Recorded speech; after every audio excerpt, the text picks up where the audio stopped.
In one of Tamriel's many gorgeous rivers, you find yourself relaxing, enjoying the scenery as you cast your rod into the running waters full of salmon, longfins and spadetails. You crave the delicious flaky flesh of a fresh-caught fish. The sun is warm against your skin, the breeze guides the scent of wildflowers to your nose, and your bare feet sink into the sands of the shore as you wiggle your toes. Now this is the life. But suddenly, you hear it. Something creaking and clattering. Was it a skeleton? No, it couldn't be. It's the middle of the day and these rivers are patrolled. Your eyes dart around the horizon and you see nothing. Perhaps you ought to lay off the drink, you think to yourself. Suddenly, snap! The tendon at your heel is cut as you tumble to the ground. You look to your assailant as you lie wounded. Busy mandibles fiddle with chunks of your flesh. Bloodied pincers wave around and 6 legs move towards you. A mudcrab. I will spare you, fine audience, from the horrors that were to come. A mudcrab is no funny business. I've seen them kill folk, their pincers dashing into the flesh and bone of poor fishermen, unaware of the danger such creatures possess. Where you may only see a rock, a trained eye may see that that rock is in fact a mudcrab, waiting in camouflage to both strike their prey and hide from predator.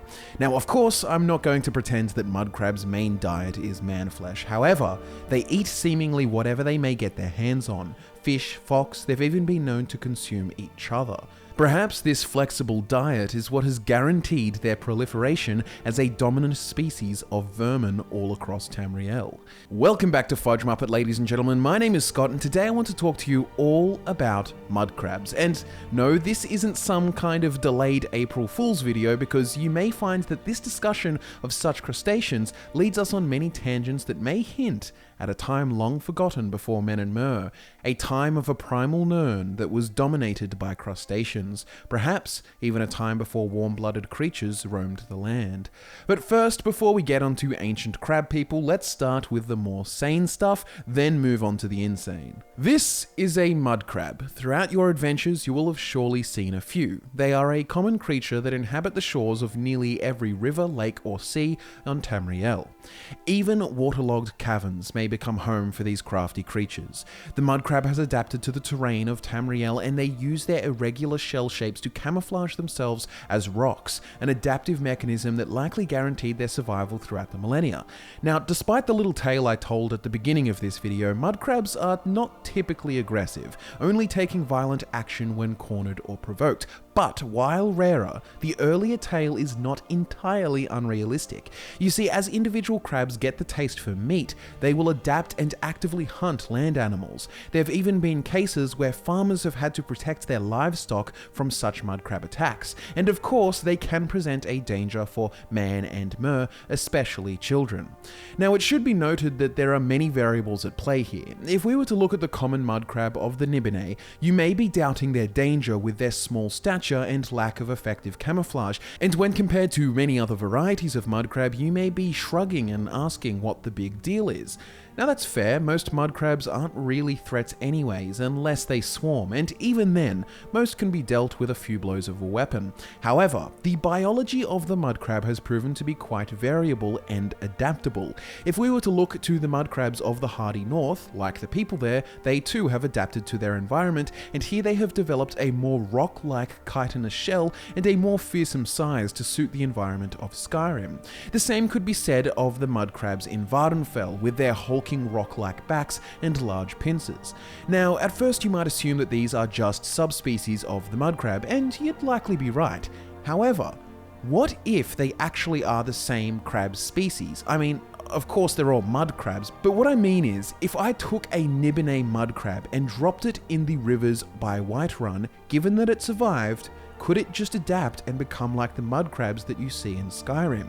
Well, now I want to talk about lobsters. Bear with me, we're coming back to mudcrabs. But lobsters in our real world are very long-lived creatures, and according to the research, they have an indeterminate growth, meaning they don't have some kind of set cap on the size that they can grow to.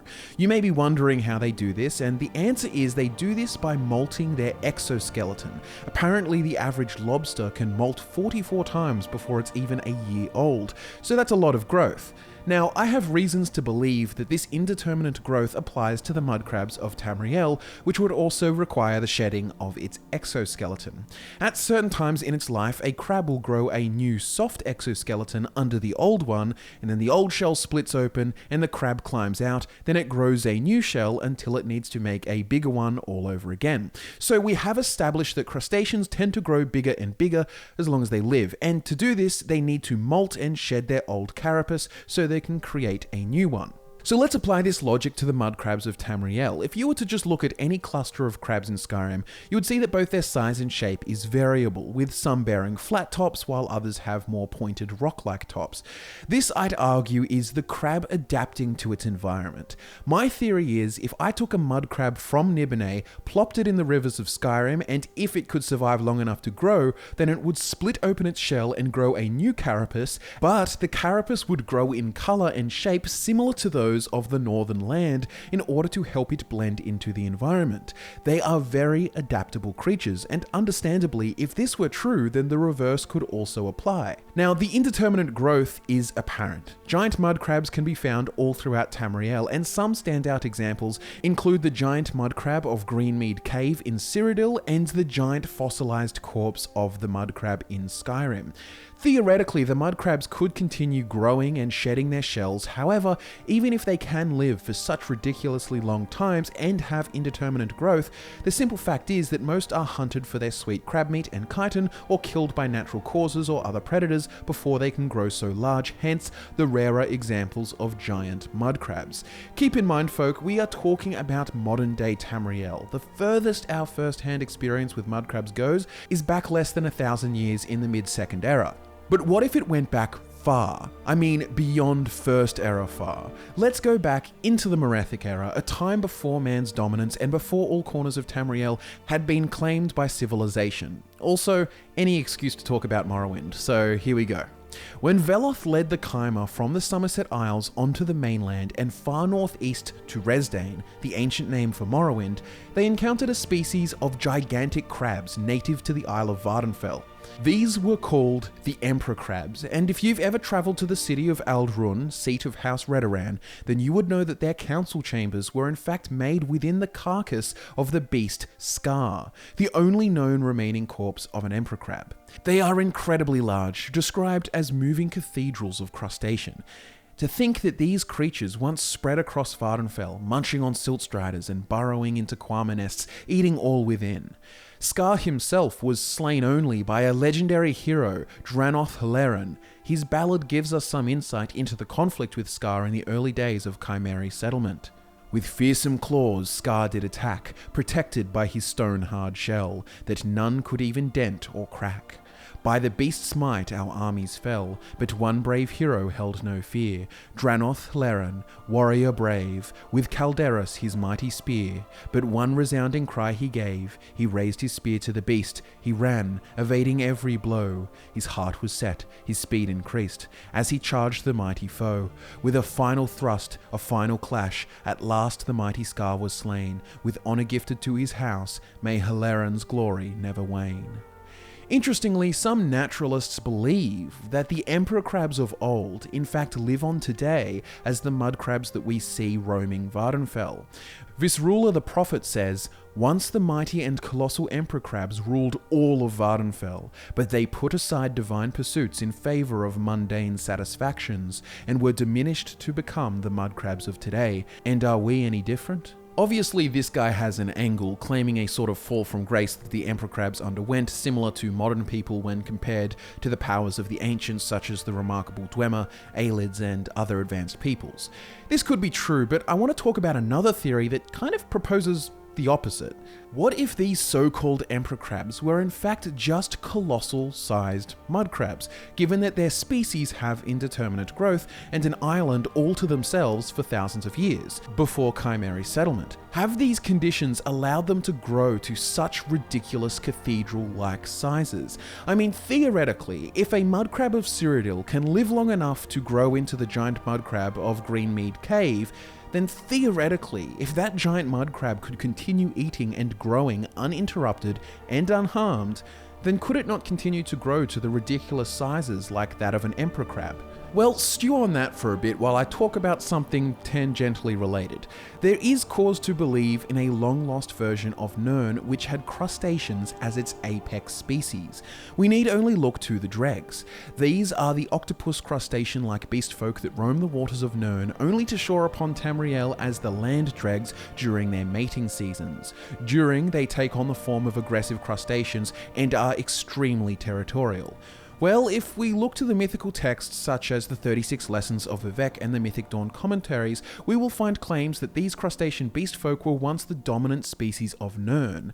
In the 36 Lessons, they are described as the Ultima of the sea, in castles of glass and coral, and in the Mythic Dawn commentaries, Menkar Cameron speaks of a time where the Mundex Tureen, aka Mundus, was once ruled over solely by the tyrant Dreg Kings, each to their own dominion, and border wars fought between their slave oceans. They were akin to the time totems of old, yet evil, and full of mockery and profane powers. No one that lived did so outside of the sufferance of the dregs. No one lived outside the sufferance of the dregs, according to this text, meaning that all of Nirn and the people on it was under the dominion of the tyrant Dreg Kings. So what did this crustacean-dominated world look like? And could we perhaps posit that while the dregs ruled, that other crustacean species, such as the mudcrab or emperor crab, proliferated under such rule? Was this perhaps a time of a primal Nirn, one dominated by a species unsuited to Nirn as it is today? Perhaps in this time, emperor crabs were common, maybe used as war mounts or cattle. Who knows? Perhaps I'm getting a little too carried away with this conjecture, but according to the myths and texts we have available, it seems that the days of crustaceans as the apex life forms of Nirn have faded. Well, on land at least. We have no idea about the potential hidden kingdoms of dregs far below the seas, or we know little of the Yagra, for example, crustacean-like bottom-feeder sea creatures that serve the sea slode. The oceans of memory hold vast secrets that remain unexplored. Perhaps even there are giant crabs hiding in the deep, allowed to grow to ridiculous sizes. We may never know. On another note, you know how Daedra will change their form often, according to the culture they present themselves to? For example, Sheogorath manifesting himself as an Alfiq Khajiit in Elsewhere, given his interpretation as the Skooma Cat. Well, in the 36 Lessons of Vivec, the Daedric prince Molag Bal is described as the chief of the dregs when they ruled the world. He took a different shape then, spiny and armoured and made for the sea. This description makes him seem more crustacean-like, but imagine a Nirn ruled by crustaceans where even the gods present themselves as such.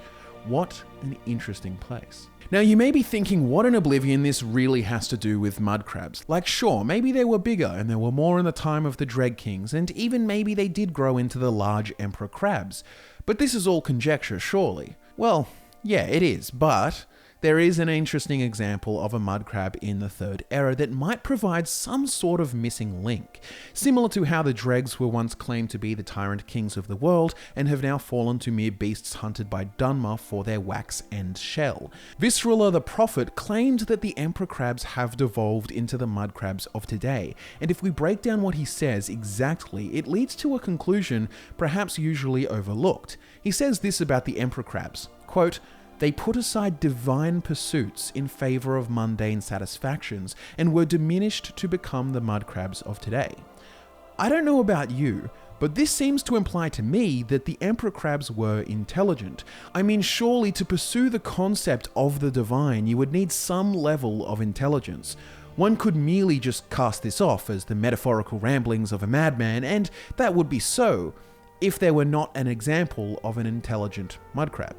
In Morrowind, there is a mudcrab merchant, an actual mudcrab loaded with coin, who can speak and trade with you, and he can be found on a small island just to the east of the Dwemer ruin, Mizanch, in the Azura's coast region. Now, he doesn't have a lot to say, and it's a little bit memey if you have a read through the dialogue. Now, what to think of this? Well, there's probably 3 explanations.